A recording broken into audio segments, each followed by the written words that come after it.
You got three quarterbacks who all want out of their current situations. Deshaun Watson was the first one we found out about not long after the regular season ended, and it looked like it was moving in that direction until the first of what ultimately became 22 lawsuits were filed against him. Now we're in a strange state of limbo as we wait to see what will occur. One of the things that came out recently, and this was an item posted Friday on SI.com, Cal McNair, through the Texans, acknowledging that his personal attorney contacted both parties in the Deshaun Watson cases to suggest mediation. Mr. McNair had no personal involvement in any of those discussions. The Texans organization has not had any direct contact with either party. Well, they don't need to get involved when the guy's lawyer is the one who's trying to broker a potential settlement. And the Texans have every reason to do it. Number one, if the cases settle, they can trade him. Number two, if the cases settle, they don't have to worry about the possibility of Deshaun Watson reporting for training camp, which he will if these cases aren't resolved, and then possibly being placed on paid leave where Cal McNair gets to pay Deshaun Watson $10 million plus to not play football this year. He's not going to play for the Texans one way or the other. I wouldn't think so. No. The question is, if he's not going to play, do you want to pay him $10 million? No, you don't. Now, as I say that, There is, Chris, one scenario where he does play for the Texans this year. He shows up thinking he's going to get placed on paid leave, and he doesn't get placed on paid leave. That's the one scenario where he plays for the Texans. So, wait, what are you saying there? He shows up. Go ahead. Say that one more time. Cases aren't settled. Yeah. Cases aren't settled. Right. Okay? Right. Training camp Yeah. opens. Right. Cases aren't settled. He's not going to hold out. Yeah. He thinks he's going to get placed on paid leave. So end result, same. I don't have to play for the Texans, but I get $10 million, and I don't have to pay back a bunch of money I've already been paid in fines, etc. Because the moment I walk through the door, somebody from the league office is going to say, you're on paid leave. Yeah. He shows up, and they don't put him on paid leave. They let him stay. What's he do then? Right. What's he do? Does he leave once he finds out he's not being placed on paid leave? So there is a scenario where he activates the season, shows up for camp, and under the CBA, it's harder to stay away. It's harder to leave than it is to never show up from the standpoint of the rights you have. Yeah, Once right. you're there, it's so much more difficult from leverage and what you can get paid and whether you can even play. If you leave and they send you the 5-day letter and you don't come back after the 5-day letter and they put you on the left squad list, Yeah. you play for no one that year. You get paid by no one that Right. year. You are shut down for the whole year. So my point is, he shows up and he's not put on paid leave. Yeah. He may be. They may have 5 quarterbacks in Houston this year. Well, if that happens and they don't put him on paid leave, to me, it's easy. He just stays there. You continue. You play football. You practice. You put the pressure on the organization to do something. Yeah, it's going to be a media circus every day. He's going to have to deal with that and balance out the stresses of that in his life, no doubt. But that would be the play for sure there. And I have a hard time believing that it would get to that point. It's not crazy. I know that, but I would think that's where the NFL would jump in at some point because they're not going to want like the number one topic to kick off the 2021 season is Deshaun Watson holding, weekly press conferences about this and all this, and this is the main thing in the NFL. So that's where I would find it hard to believe, but I hear what you're saying.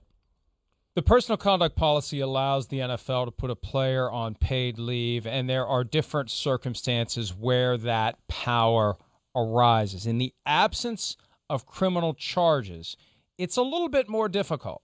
And if the criminal complaints that have been made by multiple of the 22 women who are suing him, if that results in a prosecution, that's a different story altogether. It's easier to justify putting him on paid leave. Chris, without a criminal prosecution, the standard is this. When an investigation leads the commissioner to believe that a player may have violated this policy by committing any of the conduct identified above, and for these purposes, the most significant of that is sexual activity by force, sexual assault by force, because there are 2 of the 22 women claiming that. May have committed is the key. That's a broad standard. And it basically allows, with all these words in the policy, it allows the league to do whatever it wants to do. And it's all driven by PR.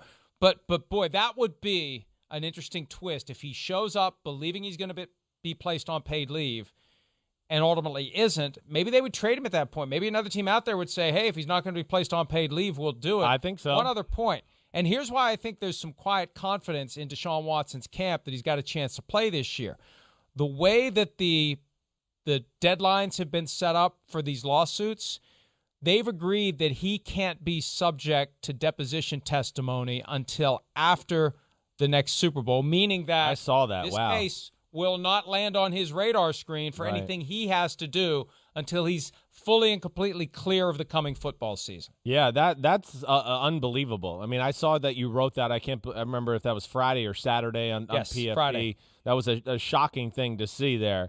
Because, I guess my common thought was, hey, you want to get this done. I thought maybe he'd do this here quickly, but it adds a different little scenario to this whole topic here. And, listen, I don't know where the hell this goes. I will say, I do it like you have said here, and you've heard me say this from the beginning. I think there's a number of teams that are still gauging this and watching this and are just chalking this up a little bit to like I've said before, and sorry for, a horny guy with a fetish. Sorry. That's what they've kind of, a little bit. There is that. I've heard that from the start.